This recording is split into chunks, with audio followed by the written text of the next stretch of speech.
Hi, everyone. It's always an absolute joy and pleasure to speak with my very good friend, Magenta Pixie, who barely needs any introduction. She's so well known. We've had 3 of these conversations, but just for those of you who don't know Magenta well, she's a prolific author. She's won spiritual awards for some of her books. She's also a channel for the higher dimensional divine intelligence of the white-winged conscious collective of 9, I think that is. Yes, is that right, Magenta? Sorry, Pam, it's the longest name for any higher dimensional group out there, I think. The White-Winged Collective Consciousness of 9. The White-Wing Collective Consciousness of 9. Wonderful. She's also in the past been an intuitive consultant and also an ascension and consciousness coach. But I think you've stepped back from the client work now. Just like me, there's just no time. So her latest book is The Diamond Codex and the Quartz Key, which I think is doing spectacularly well at the moment. And all of her books are wonderful spiritual guidance for our time. So highly, highly recommend her books and also her videos. Magenta has put out some absolutely cracking videos recently to help us through these very huge times of transformation. So it was wonderful to speak with her because Magenta has completely different skills and abilities to me. I'm much more left-brained and analytical, but Magenta is bringing through some really high-level material for us to help navigate these very big times that we're in. So in this video, we're going to be talking about the Libra equinox, which is coming up. It's quite late this year. In the UK, it's going to be coming on the 23rd. And 23rd of September. And, you know, looking at it astrologically, it's a very, very dynamic energy that's happening then. I've already had a long discussion with David Farrell about the astrology of the equinox, and I'll put that link below. So I've covered the astrology very fully. So it's really going to be Magenta doing the bulk of the speaking in this video. And I think you'd like to start, Magenta, with it's actually a quote from the 9 that I was so riveted by. I wrote it down because I wanted to understand it more about it. It was about dragons and astrological signs, etc. So I sent that back to you and asked for some further clarification from the 9 on that. So do you want to start there? Yes, I can do. And it's good you asked me because I didn't quite know what that meant myself. So obviously I've asked the 9 to clarify further. Just want to say people who live opposite me are having some building work done and it's really noisy. My microphone, though, is set to only pick up my voice. So hopefully you won't hear it. But it is a bit distracting to me and I'm trying to just sort of shut it out, but it's really noisy. Hopefully that won't be picked up.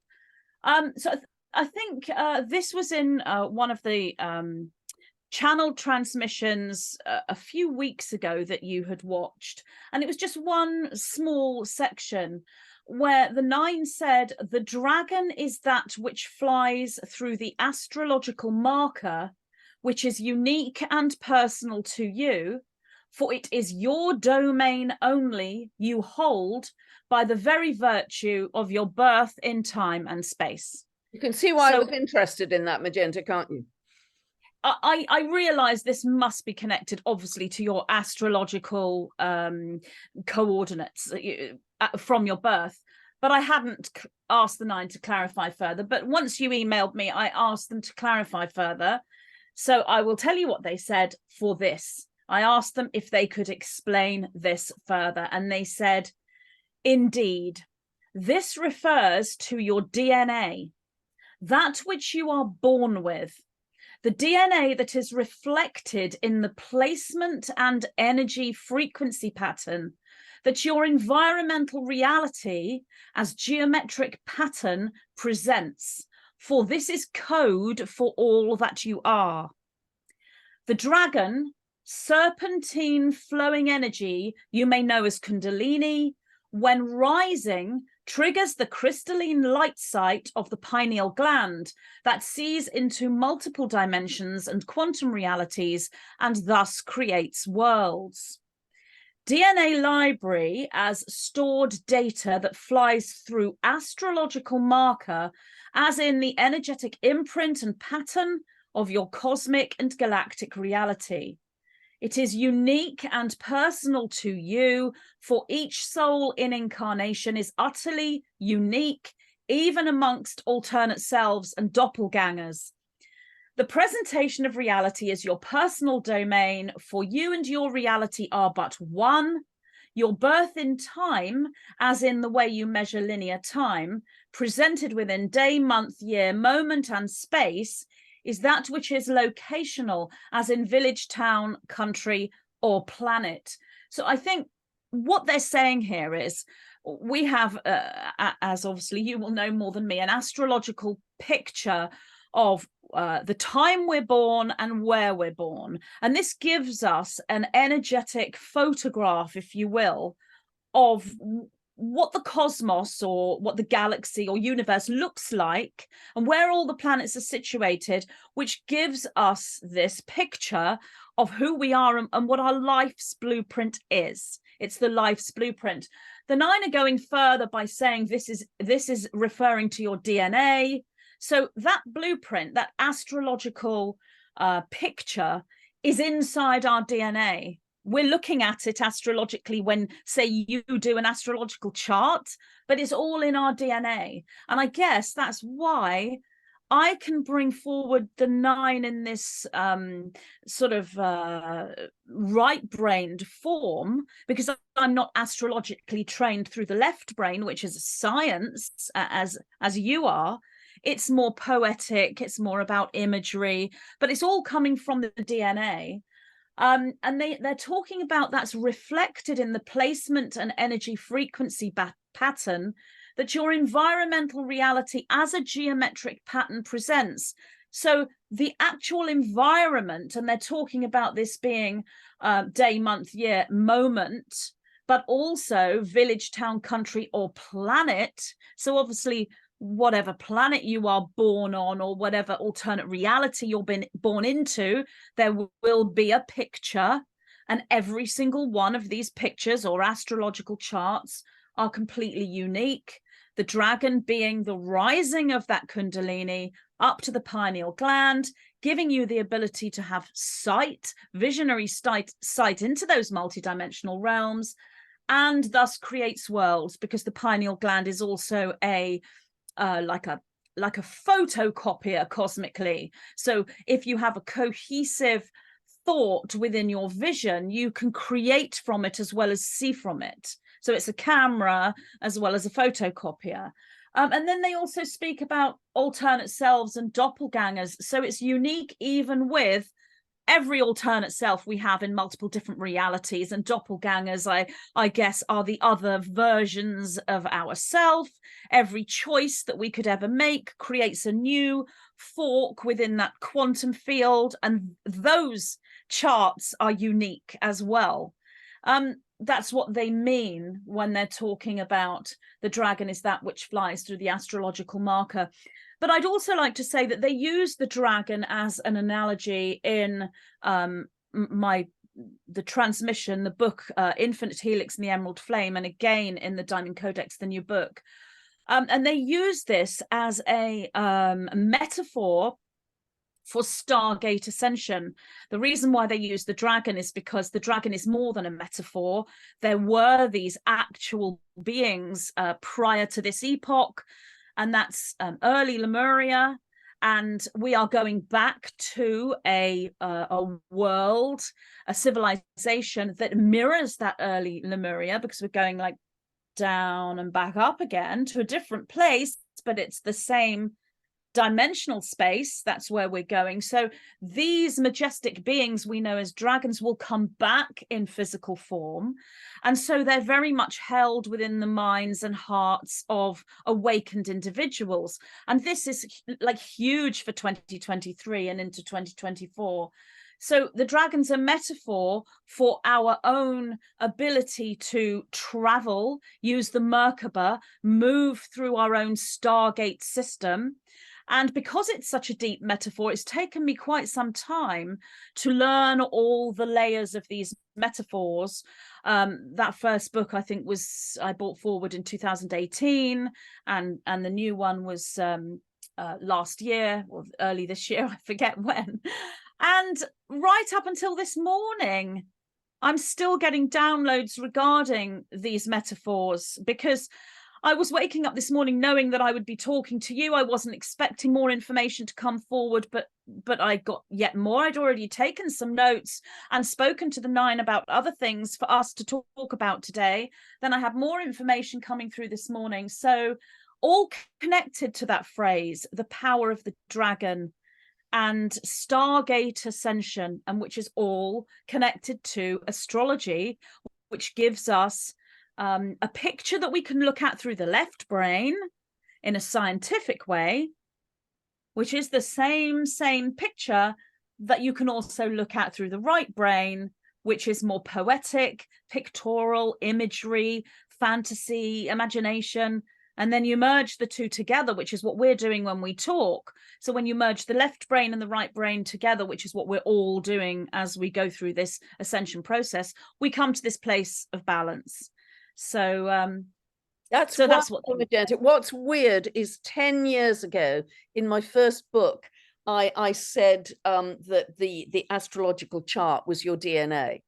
I was writing that 10 years ago. So it's so interesting because any astrological chart is indeed unique because we are all unique and unique beings and special. But when I'm looking at a chart, not only is it a map of the heavens at that moment of your birth, but it is also just like Hermetic philosophy of, you know, the microcosm and the macrocosm. It also gives me the information on your psyche, on who you are as a unique being. So it's very much out there as a photograph of the heavens, but it's also in here, which is how I can, you know, do my work with clients, etc. So that's absolutely fascinating. And it also suggests strongly that the dragon energy, as you know, you and I know, is coming back much, much more strongly as we go through this big transformational time. And it seems that the solstices, the equinoxes, are just kind of quantum leaps in energy that we just keep kind of whitewater rafting through at the moment. It really is intense and fast.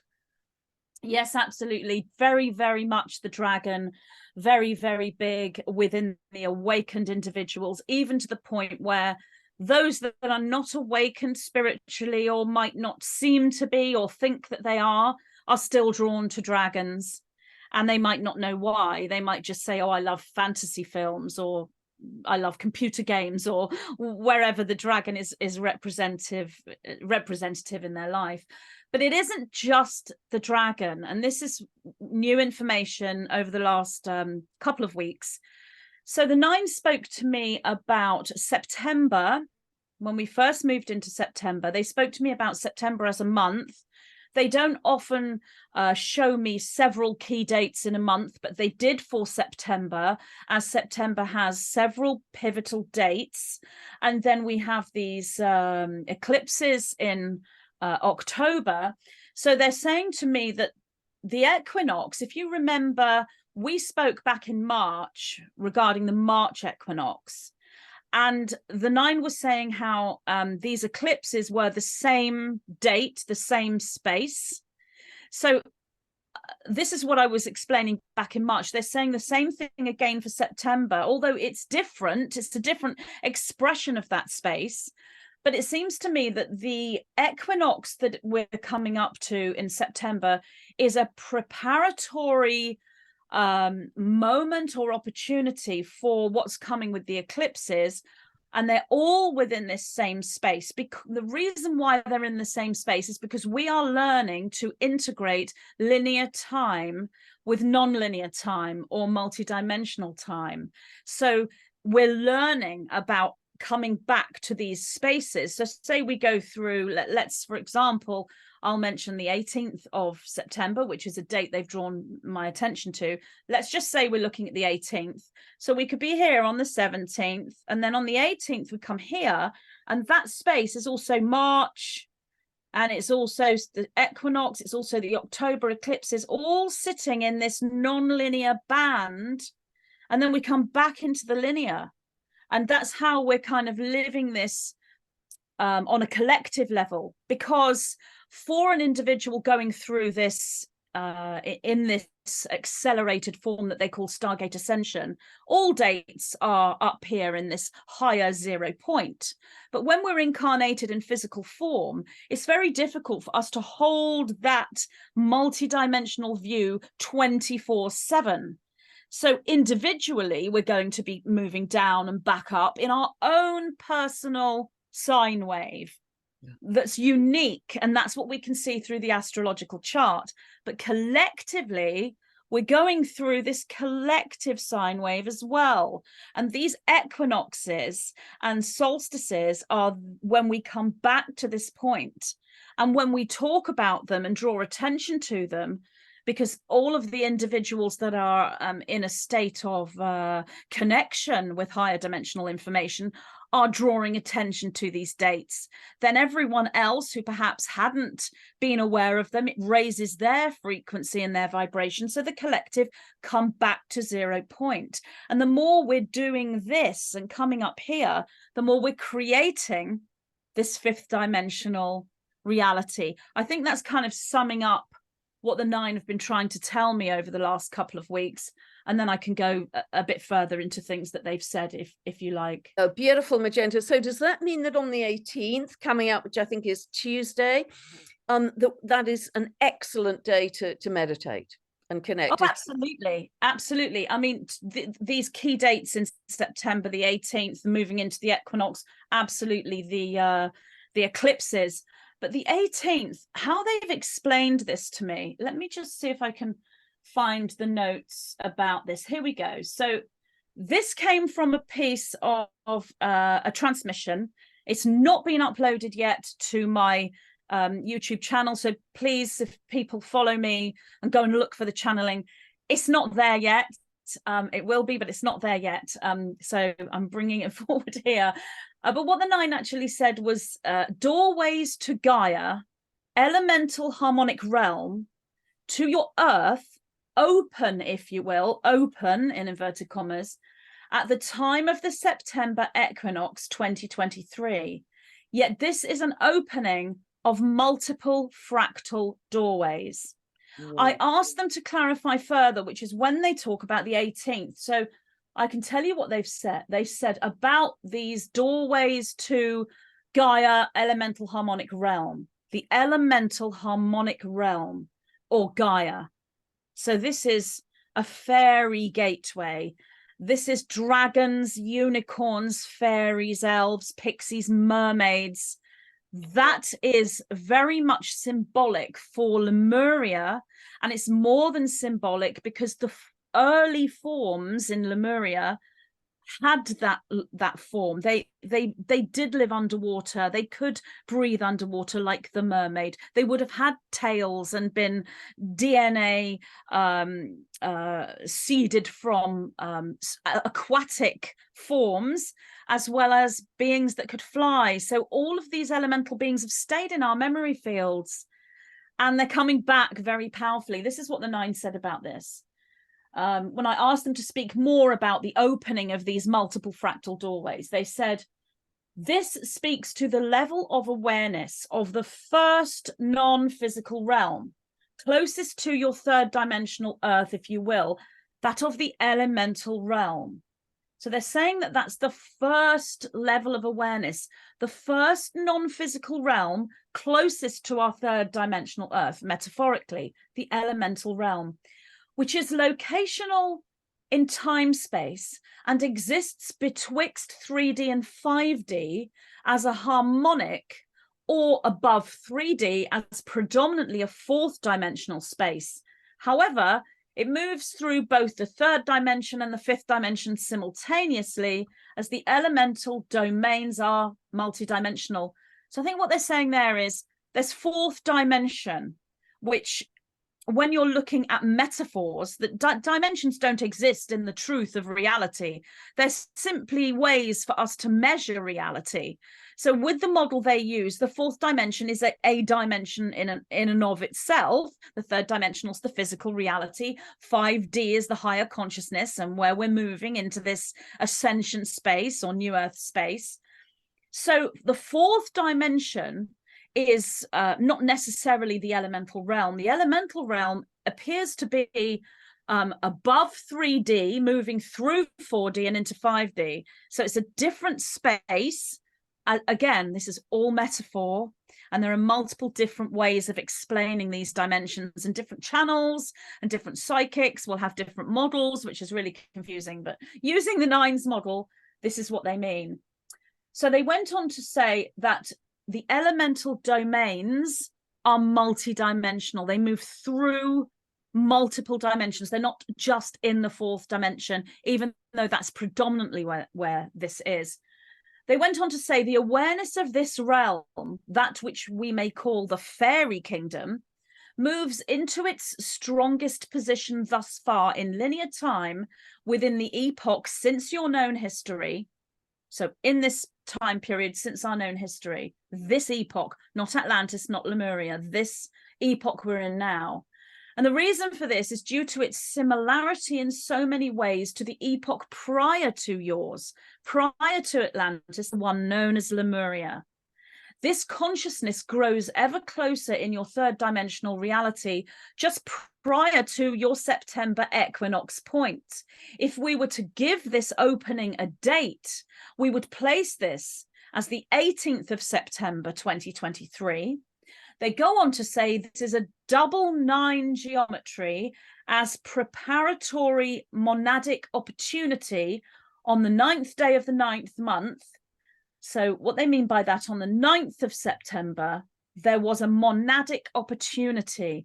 And what that means is anyone who is moving in a spiritual pathway in life, opening up to higher dimensional information, whether it's meditation or however they're doing this, will have been given, instead of perhaps a download as in a sentence, a word, a picture, an image, a thought, a precognitive awareness, a monadic opportunity is a holistic, whole, complete text. So you're downloaded, let's say that in a creative sense, that could be a book, a film, a complete creative production. It could be a text like a library of information about multiple subjects, however that works within the individual. So they explained to me why this is happening, because the brain synapses and the patterns within the brain are changing due to this crystalline formation and due to the what we perceive to be solar flares and all of these upgrades that we're getting. This is what's happening. So this is why we had this opportunity for a monadic structure. So those that are drawing down downloads will be getting complete whole structures in a download, which takes time to unravel. And obviously that happened to me, and that's what I'm unraveling now. So that occurred to me on the 9th, as they said it would, and I'm unraveling that with this information that's coming forward. So they said it's a double 9 geometry. The reason why they say that is 9 is a code for completion, for wholeness, which is why it's monadic, and it's a double 9 because after the 9th of the 9th, the 9th day in the 9th month, with a 9-day count in linear time, and they call that a crossing from day 9 to 9 days later. So those 9 days from the 9th to the 18th is a crossing into the 18th day of the 9th month. So those 9 days from the 9th to the 18th create a completery cycle because it's a double 9.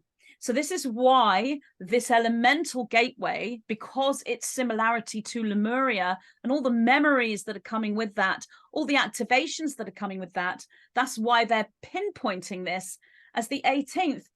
Does this link up in any way with anything astrological? Well, it definitely, as you're speaking, and you and I have discussed this before, one thing is Saturn moving through Pisces, because and Saturn is moving through Pisces until 2026. And one of the expressions of that I see very much as the dissolution of a 3D linear time, because Saturn is 3D linearity, Pisces dissolves. The other thing that's happening at the end of September on the 29th, we have a huge Aries, another full supermoon, but the moon then is conjunct Salacia, which is a dwarf planet, which is mermaid energy. So so I see this kind of slippage starting to happen. We're moving away from density, and it's something I can sense myself when I'm out in nature. I seem to be much more in the kind of liminal zone, and nature seems much more full of life force and energy and different colors. So I can start to feel that slippage away from density in myself. But yes, it's very much marked, and I'm just wondering around about the end of the month with the Aries full supermoon whether we will discover something more about light and something more about water, mermaid energy. I think they're going to be huge discoveries about healing from the seas, from the oceans, from the deep seas. I think we're just absolutely at the beginning of all of that. And I don't know whether that was part of Lemuria, that they had healing coming from the deep seas, but it's something that I very much see going forwards as going to come to us. Yes, they did. And I think you and I have discussed before about the water holding a charge in Lemurian times, that salt that held the charge. That's where they gained life force. And we've spoken about how that has been, if you will, taken away for whatever reason, but by whatever means, and how it's returning to us. But what they did mention was Jupiter being very much at the forefront here. And they speak about this as Jupiterian expansion. Yeah. And in this particular transmission, which, as I said, hasn't been uploaded yet, they said Jupiterian expansion widens the bifurcated structure. So we have this bifurcation within consciousness on this planet, and that structure's widening in various ways, meaning that that gap between those that are awakened, if you will, and those that are not yet, that gulf is widening between those individuals as a consciousness. So they say, and the pathways betwixt the 0 point field. So as the bifurcation, say you've got pathways, I should have a little whiteboard really. Say you've got pathways next to one another like this, and then there's a widening as they move apart this way. This middle bit is 0 point. This becomes a presentation of trifurcation energies. So the bifurcation expands outwards because of Jupiter. Yeah. And we've spoken about this, as you say, into 2026, which is that 3-year point that this is taking place. So the bifurcation moves like this, and you have this third point of expansion within consciousness. And they say the trifurcation energies begin to seed themselves, to be seeded, to seed humanity, and are seen by those with eyes to see. The 9 use a lot of rhythm in a poetic way to bring forward activation. So I asked them to talk more about what this means, so I can tell you what they said there if you like. Yeah, just before you do, that's so interesting, because at the equinox, we have Jupiter up in the heavens square to Venus. And Jupiter is about expanded consciousness, and Venus is obviously about love. And, as a repeating mantra in my videos, I've talked about, if you can't remember anything else, just welcome in the expanded consciousness of love, which is very Jupiter Venus. And it's very odd that the 9 in a previous video, they referred to me as a speaker for planetary alignment, holding hands with Venus and Jupiter. So, it's almost comical how literal that is. But then next April, we have a conjunction between Jupiter and Uranus, which for many of us will jump us, another jump in consciousness, a lot more galactic information coming in, getting closer to the mind of God, opening up, elements of our consciousness at speed. This is a quantum jump, opening us up really fast. And so that trifurcation I could understand, because if we're on a higher timeline, on a spiritual path, we're gonna jump even higher at that point in April. Wow. And yes, I didn't think that they called you she who holds hands with Jupiter and Venus, of course. And I didn't know what that meant. But those two planets were so strong when they were discussing you. But that makes a lot of sense, what you're saying about April. But they have brought forward new terminology surrounding Jupiter. They said Jupiterian expansion explains the influences the planets known as Jupiter, which are the Jupiterian collective. Now, I don't know what the Jupiterian collective is. I am assuming and feel they're talking about the alternate, because every planet, we only see the third dimensional presentation of that planet when we're looking out into the cosmos. But in a multi-dimensional sense, these are emanations of multiple geometric configurations. So there are multiple Jupiters, multiple Earths, multiple Pams, multiple Magentas, and multiple everyone listening to us.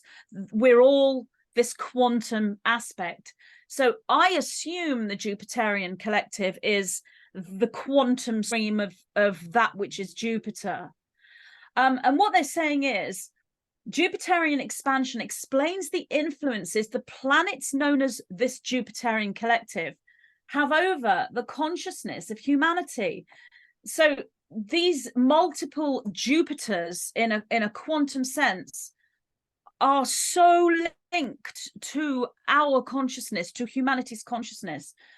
And they said this creates an expansion within both hemispheres of the brain. As I was talking to you earlier about you're coming in from a left brain perspective and I'm coming in from a right brain perspective. But in truth, anyone awakened is actually working with both. You're favoring the left brain because astrology is a science. I'm favoring the right brain because what I do is more poetic. But really, we're both coming into a balance of that, as are all the individuals going through ascension. And they went on to say, this creates an expansion within both hemispheres of the brain when the Jupiterian collective moves into a certain solar Earth alignment. So this is to do with our planet and the sun and this quantum field of Jupiter. This allows the individual who is receptive. So one must be receptive to the higher dimensional flow of energy. Well, actually, they say receptive to the positively polarized influences of the planetary memory patternings. So I think what they're saying here is every planetary system has a negative potential influence and a positive. So those who are receptive to the positively polarized influences, and that would be done through love. So obviously the Venus, they haven't talked about Venus, but the Venus energy has to be there to temper that in order to balance that. Influences of the planetary memory patterns to focus into that which we may call beyond the theta and genius flow. So I've spoken about this before. Beyond the theta simply because it's a brainwave state that hasn't been named yet, and it's further on than theta. And genius flow is what they call this, which is complete balance between the hemispheres of the brain in the ascending individuals.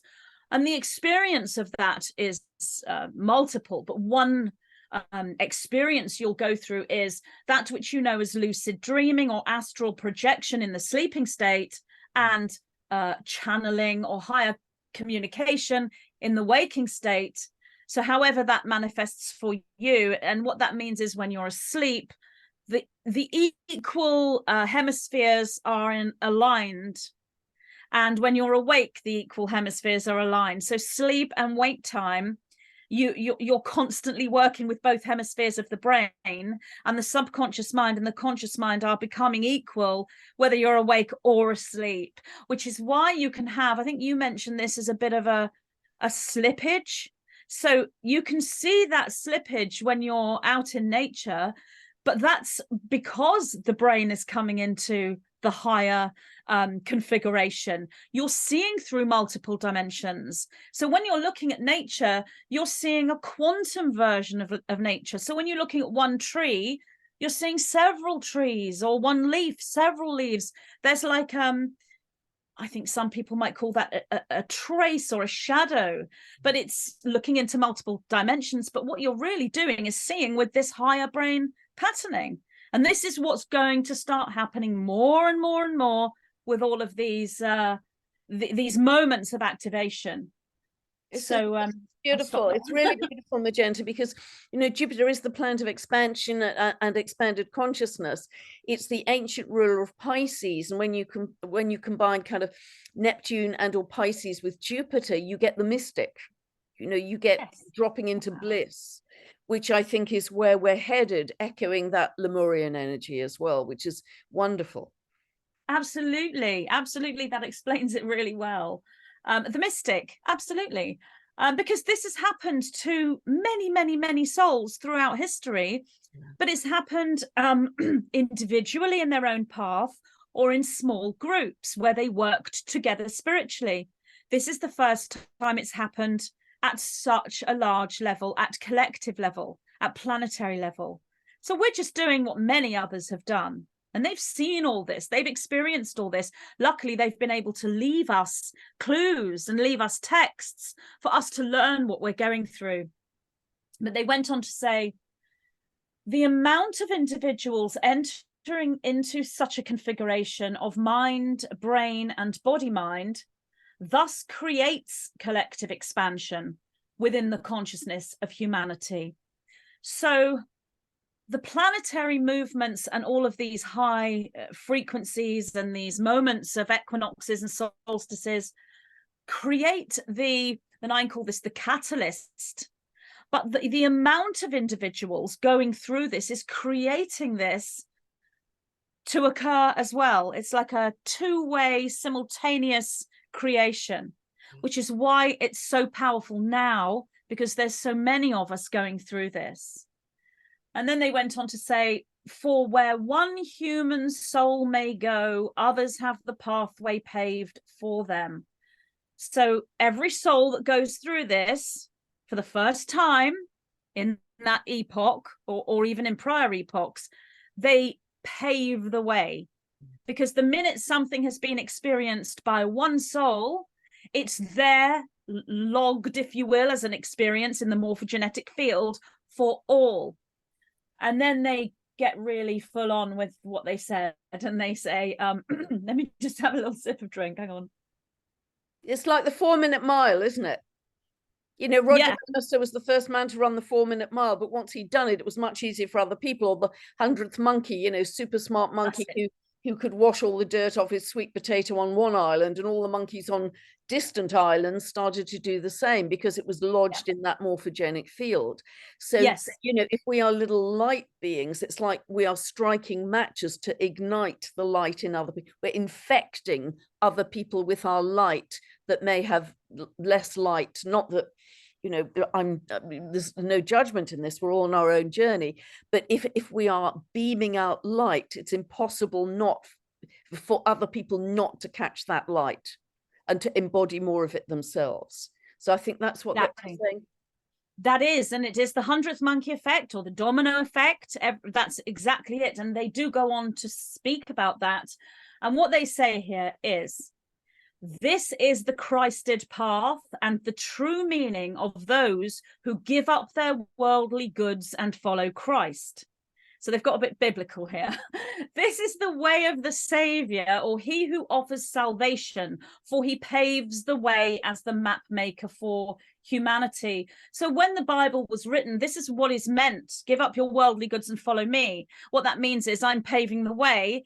The 4-minute mile, as you said, I'm paving the way with this experience for others to follow. This is what is meant by Savior or salvation. And they said, this is the path of the guardian, for this is that which you are when you draw in and allow true Jupiterian expansion as genius flow. Now you enter the prophesied time period where Jeshua, the Savior, or creation of consciousness pathway, or guardian of Gaia, is the collective, and thus is you. The Jeshua is the liberator, and thus is that which sets free the slaves, the oppressed, and the tormented. Yet this is the inner journey, and as you take this inner journey, the outer reality does therefore mirror all that you are, as the unification with cosmic geometries and galactic pattern moves into conscious awareness within the collective.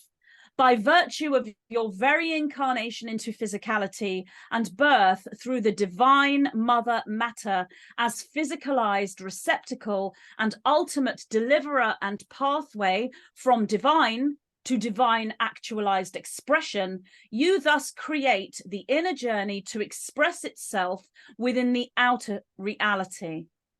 The opening of the elemental gate is the first step into this realization of alchemical unification at collective level. So this is the opportunity for the 18th of September into the equinox.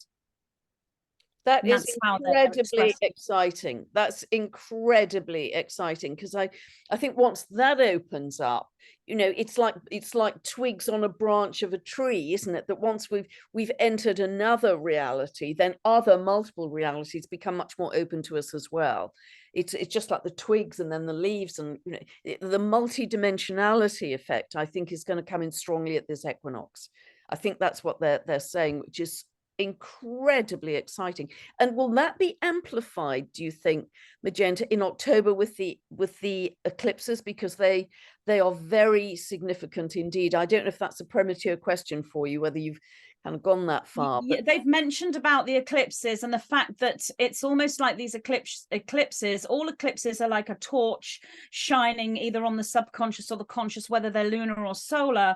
But these two are great grand torches or giant torches. There will be exposure massively at that time. Good. And this is good. And this is a preparatory walkway into that. We're preparing. And I think that a lot of the spiritual, aware psychic individuals have felt this, because I've had people say to me they're feeling a great sense of urgency, but that urgency isn't necessarily actualized in total balance, because some people might think, oh, I've got to do something today. I need to make a video. I need to get information out right now. I need to do this. I need to do that. And that takes you away from the energy, which is not an energy of urgency. It's an energy of temperance and peace and calm, because you can't get to that information without that. The urgency is simply the DNA reminding the self, if you will, or catalyzing the self into what time period we're in, where you are in the mission and what you're here to do.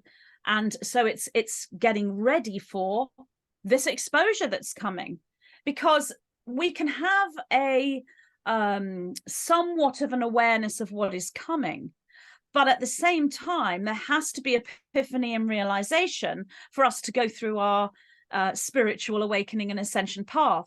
So therefore there are things we don't know and we cannot know until we move through that journey in real time. And then in the moment we will know, hopefully, if we're in alignment, we will know what to do and how to react in that moment. So the more we drop into stillness, the more we just drop into stillness, into that Yeshua energy, into that Christ consciousness, the better we are going to navigate this period. But you know, if we're rushing along, urgency, got to do this, to-do list, shopping list, etc., it takes us away from that bliss, from that stillness. Exactly, and it's essential. That's the trifurcation, and that's the 0 point path. In between the sides of the bifurcation. So we're going to know where we are within the bifurcation, but we also have that chance or opportunity to move back up to this point here, which is 0 point. When we come through in our own personal sine wave, we always come back here, which the other way of looking at it is the central point of the bifurcation. So it's essential to have that peace and not allow yourself to be rushed. I mean, if I were to say to you, Pam, I've got new information coming through. We need to do an interview tomorrow. It's urgent. Pam, you need to drop everything and do an interview with me. Well, what if you've made plans with your family and it's something important is going on, or with friends or whatever? That's not life. You don't just drop everything and urgently come online and go, hey, I've got new information. It must be delivered through temperance. Otherwise, this is Stargate Ascension. The temperance through 0 point is Stargate Ascension. If you allow yourself to be caught up in urgency, you can get burnout. And this is why so many people are saying that one of the ascension symptoms is tiredness and exhaustion, and so many people are feeling it. Well, whilst that's true, it isn't necessarily an ascension symptom. It's the way that you are moving through ascension. with temperance, with 0 point expression, and with the knowing how to anchor all these higher dimensional templates and this monadic structure of mind into the body, knowing when to act and when to rest, knowing when to eat and when to sleep, knowing when to exercise and when to be still, and allowing that to come into your life is not easy. That's why Stargate Ascension is a discipline. It's a spiritual discipline. But you won't have burnout if you can temper the journey in this way. And believe me, I'm no expert. I'm learning just like everybody else. I get burnout just like everyone else. But the 9 always talk to me and explain, because I can get very, oh my gosh, they told me information this morning. And I'm straight away, oh my goodness. So what does this mean? Can you tell me more about this? And I started thinking about it. And they said, it's important not to focus on one area of the crystalline transformation. It's important to pull back and see all of the holistic view of the crystalline transformation. But they'd given me new information about the crystalline transformation that I'd never heard of before anywhere. So I'm really wanting to know more about that, because it was very intriguing to me. And I couldn't wait to come on here to talk to you about that, which I hope I'll be able to get to. But then they talked to me. If I didn't have the 9, I think I would be probably going into this excitement and feeling of urgency. The 9 are the aspect of me that is temperance through the voice. But it's valuable for so many people. Oh, yeah. Magenta, what you bring through is valuable. So do you want to talk about what you brought through this morning, or is it too early? Do you need to do it in another? It's all connected. It's all connected. So, okay, let me just go through this bit about the elemental gate, and then I'll switch to what came through this morning. Okay. So what they went on to say is, for those who've already walked this path and stand as the Christed Redeemer, Savior, and Liberator, they have already discovered the elemental gate and the fairy kingdom long ago. So this gateway, they've already walked through the gateway. Now it is presented at collective level. So what's occurring on the 18th of September, you, whoever's listening, may already have gone through this last year, the year before, 10 years ago. Now it's presented at collective level for all those to follow. So if you did go through this years and years ago, and you're already connected to dragons and fairies, you already understand these elemental beings, you were the one, or one of the ones, that paved the way for the others to go through this. And they said, a joy for us to behold, meaning from the perspective of the 9, and they don't feel joy necessarily because they don't feel emotion, they are joy, but they're using that as an expression to let us know that the higher dimensional consciousness is joyful to behold. So many of us now going through this experience at collective level. They went on to say, therefore, Jupiterian expansion widens the bifurcated structure. Each aspect of the bifurcation moves further apart from the other, if you will. Each side expands its own reality as it grows and flourishes, driven by the collective mind. One as chaos, confusion, battle, struggle, strife, loss, grief, and separation, and the other as order, balance, clarity, harmony, peace, ease of flow, abundance, joy, bliss, euphoria, connection, realization, and unity. That's the bifurcation that we must be so aware of. Yeah. The pathways betwixt the 0 point field, we refer here to the ever-growing chasm between the bifurcation, that to those who view from the side of chaos, they see the abyss. So when they look at that chasm in between the bifurcation, metaphorically, energetically, they see the abyss. And yet from the other side of order and balance, they see the creative template as free energy, abundant source consciousness flow. That's what you're saying about all this innovation and things that will occur and things that people will do, because when they're viewing it from that point of view of balance and harmony, they're not seeing a nothingness. And this is something tangible. This is something we're going to see in our reality, where some people look at reality and see hopelessness, the wilderness, confusion, lost in nothingness, hope gone, which is awful, hope gone. And then you have another group of people who see an abundant field of creativity and opportunity like they've never seen before. That's the difference with this bifurcation, and how massive the chasm is between the two different ways of perceiving reality and the two different ways that one holds the consciousness. And Magenta, just to say quickly, at the Libra equinox, there's a dwarf planet called Chaos, literally chaos, and the myth is about how heaven was ripped from earth, and that is directly square the sun as it moves into Libra, because the equinox is defined by when the sun just enters Libra, and opposes the moon. So it's a very strong configuration. But the purpose of chaos is to reunite heaven and earth. So what you're saying, and I think you've referred to it in previous videos, is the Armageddon timeline in parallel with the Paradise timeline. Yes.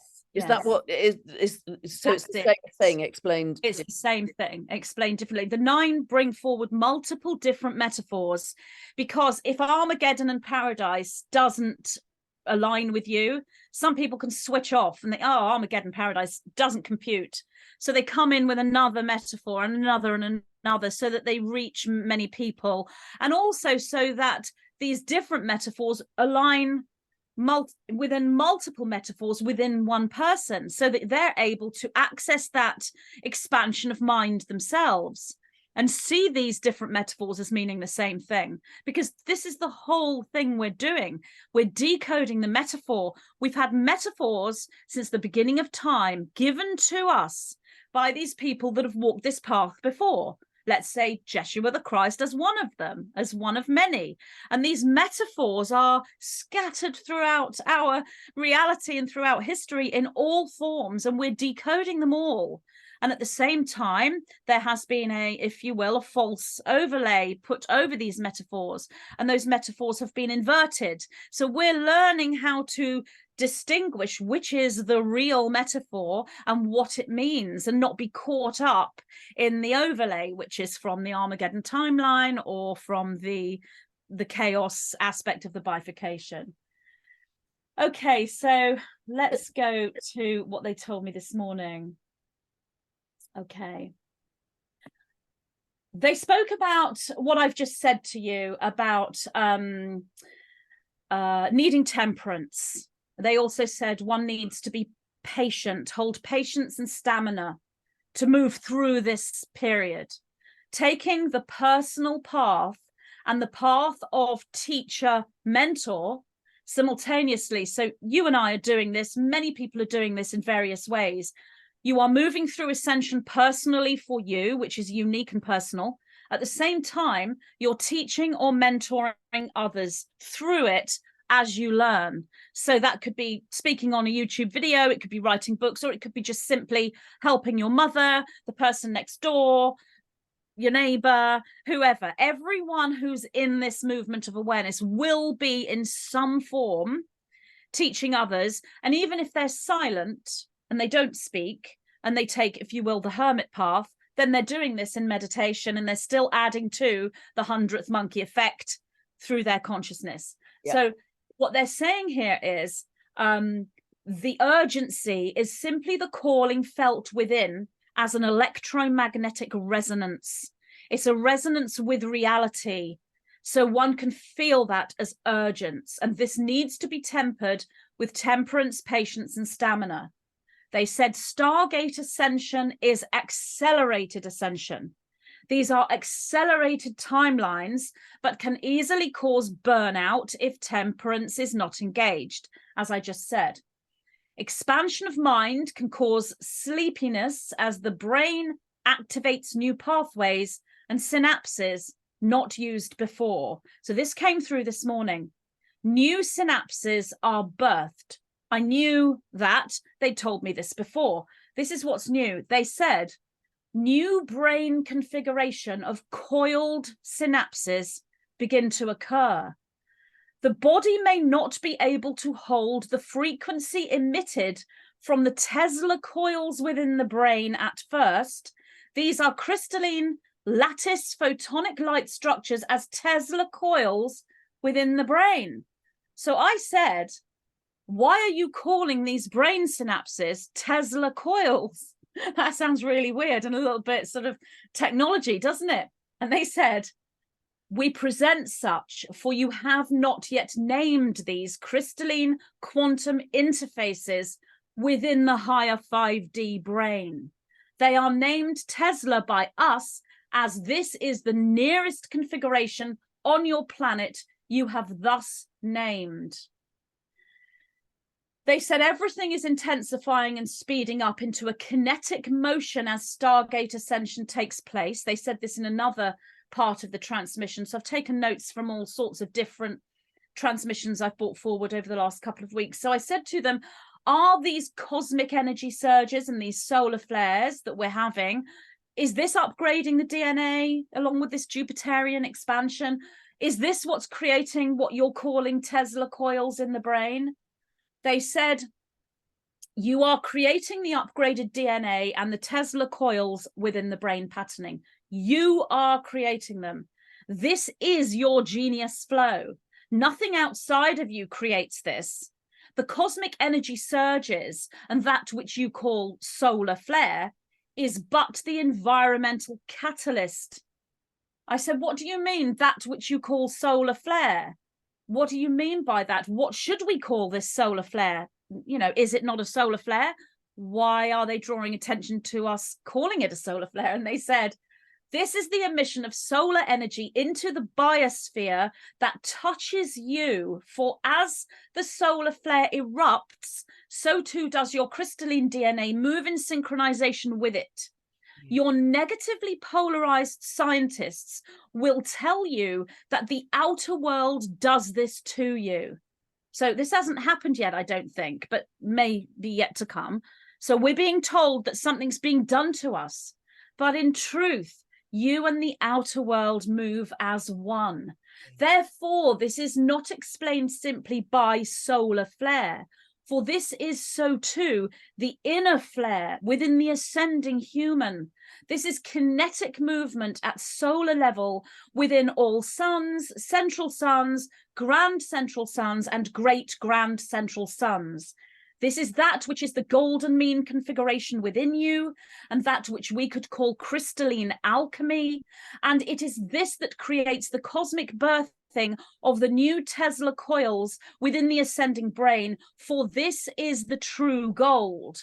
It is the gold that is sought after and has been sought after for eons. It is the greatest galactic and cosmic prize, and it lies within you. It is yours, and this is your initiation. And then they showed me the coils, and they're right inside the brain, and they showed me the synapses, and it's like this little electrical spark.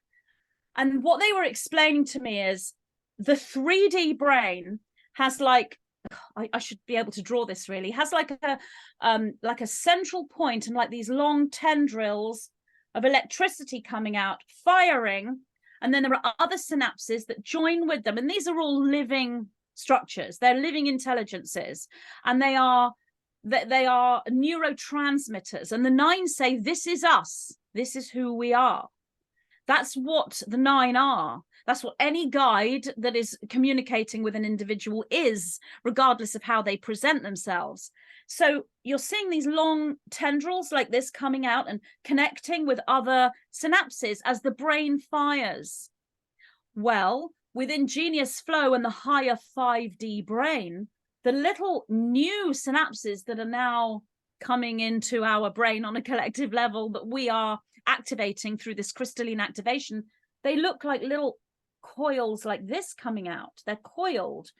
Now, the reason why is because, see if I can remember this, the long tendril is holding linear thought, and the brain is processing every single concept or idea or picture in a third dimensional sense. So it needs to hold a certain amount of this plasma electricity in the brain within the synapse to fire, so the brain is able to make sense of the third dimension.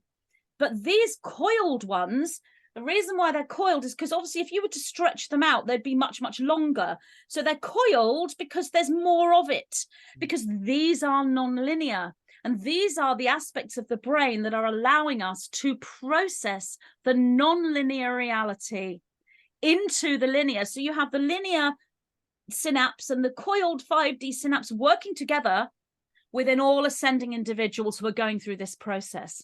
This is the new information. They told me, oh, I asked one other question and I said, will the eclipses in October create these Tesla brain coils in the ascending individuals? And they said, the eclipses are major catalysts. Yes, the brain coils that we call Tesla coils are one very significant part of your ascension process and crystalline light body birthing.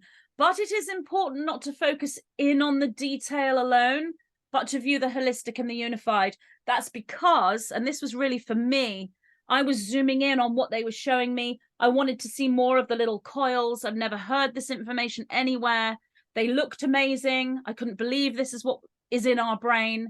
And then I realized that that's not the way. The way is not to focus in on a brain synapse or a particular experience, but to step back and then look at the whole holistic picture, the experience that we're going through on every level. That was the 9 just reminding me to step back and see the holistic picture. So that's the information that came through this morning. That's mind-blowing, Magenta, absolutely mind-blowing. And what it's reminding me of, some months ago, I interviewed Professor Robert Temple, who's written this brilliant book called A New Science of Heaven. And in it, he had several sort of photographs and images, because we are very much electromagnetic beings, way ahead of being chemical beings. And he had sort of photographs of the brain and the electrical synapses firing in the brain as we think. But he equally had, it was almost like, you know, again, the macro and the micro, these galactic superhighways of light that go for millions of miles through the galaxy, like these tendrils of electromagnetic charge out there that we've also got inside the brain. There's an out there and there's an in here.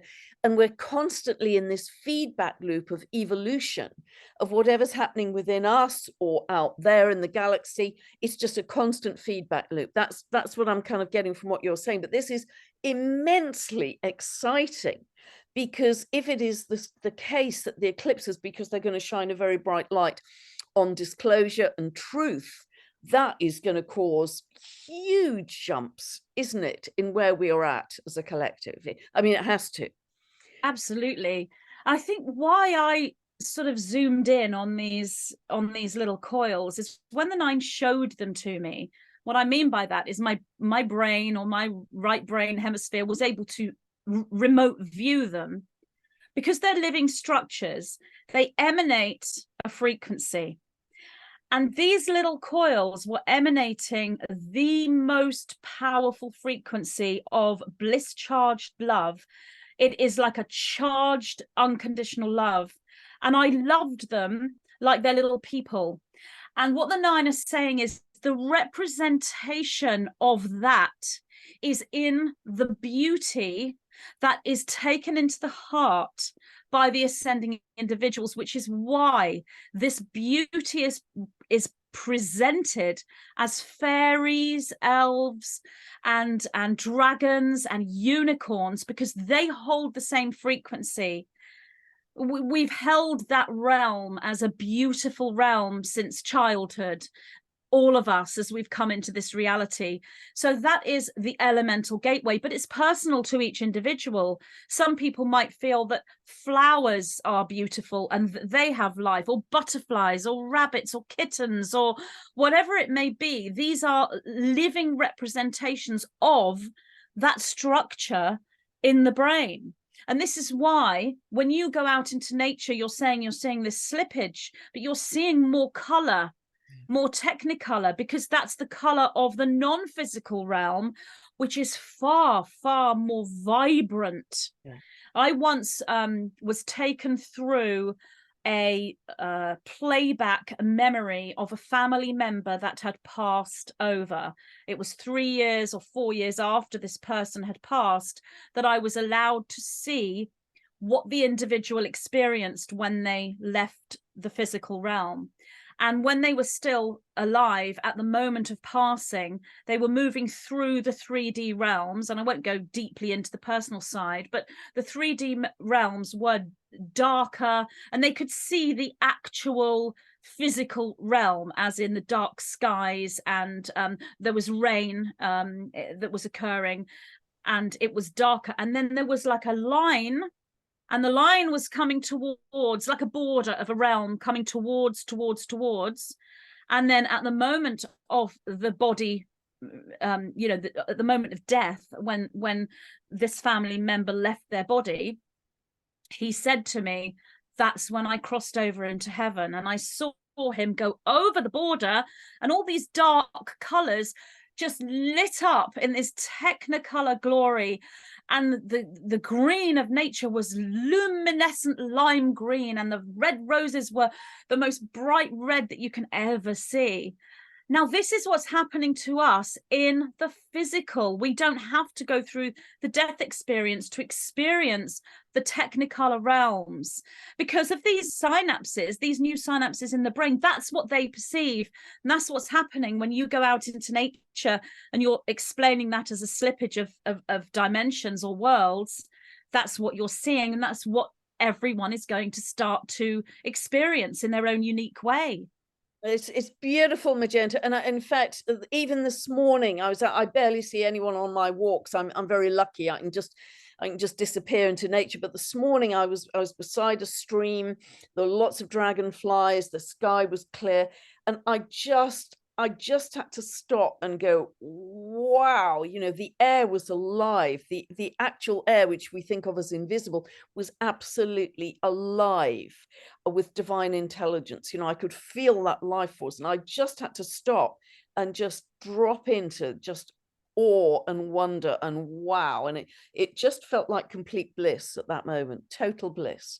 And I can quite easily do that in nature. And that's my go-to place for this. I mean, for you, it'll be maybe a bit different, but for me, that's where I go to experience that. And it's so simple. You know, I'm like a 3-year-old child. It's so simple, but we all have our unique signature, I think, our unique points of access to that. Wow, this has been magnificent. We're just over the hour, Magenta. You're just bringing through some absolutely extraordinarily beautiful material to help people. And is there anything else you'd like to say before we close?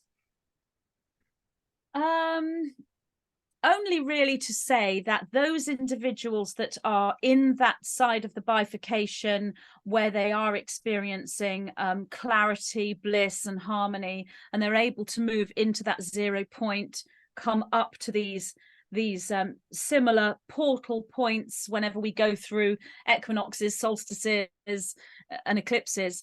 Those individuals, when they view reality with that perspective, they won't ever see within their own awareness a collapse or a crumbling or a destruction, regardless of how things will be engineered, whether natural or whether not natural. Regardless of how that plays out, they won't see that, because they're always seeing the multidimensionality of reality. They always see behind what's being presented, through the overlay, into the truth, into the organic. And that's what this entire experience is about, so that we can navigate through what is coming in our reality and always know what is true and what is organic and what is real, so that we can stay in that place and navigate through with those that are wanting us not to be organic, let's say. We are able to be guided into staying within the organic, or in the following of the Christed realm, Jeshua, the God worlds, Gaia, whatever name you want to give to that. So I think that's what I would say finally, so that people realize and hold that, because that's important to know as we go forward. Beautiful. And you know, we self-select our timeline based on our frequency. Nobody forces us into, you've got to be on this timeline, this trajectory. We self-select it, and that's why the material that you bring through Magenta is so important to help people stay at that level. And you know, you're just bringing through some really beautiful material. So I just thank you so much for this conversation. I know people will get a lot out of it, and I did too. It was absolutely wonderful. So thank you so much. And I know, you know, we both feel we're in service in our very different ways, and we're gonna kind of keep at it for a while to help people through, for sure. Yes, thank you. I love talking to you, Pam. I know that you see the same things that I do in your unique way, and I think you're doing some amazing work. You've got a wonderful following of people, and people tell me how much they love you, and I get lots of emails about you all the time. And when we get together and talk, I have so many emails. Oh, I saw your video with Pam and I love you both. And so no, well, yeah, you've got a beautiful following that, you know, that you have built so solidly to follow your work, and those that understand it, I think, are getting huge reassurance on where we're headed, because it's very easy to be knocked off kilter with the 3D reality. And I think you're just so helping people to stay in that state of patience, temperance, and really helping them to navigate that bliss timeline. So, and your work is very unique in that, really special. So thank you for being you in the world. And thank you. And it makes me so happy to know that people are feeling that. And it's easy to not know that if you haven't had any feedback. And I did meet people recently when I did a conference, and they came up to me and told me those things. So I'm utterly happy that what I do bring forward from the 9 is helping people to navigate through and go through this experience. So wonderful. Well, thank you so much, Magenta. You've been magnificent as always, and I hope people out there have enjoyed it as much, certainly, as I have. It's been an absolute revelation. So thanks, everyone. Sending everyone lots of love. Thank you, Magenta. Bye, everyone.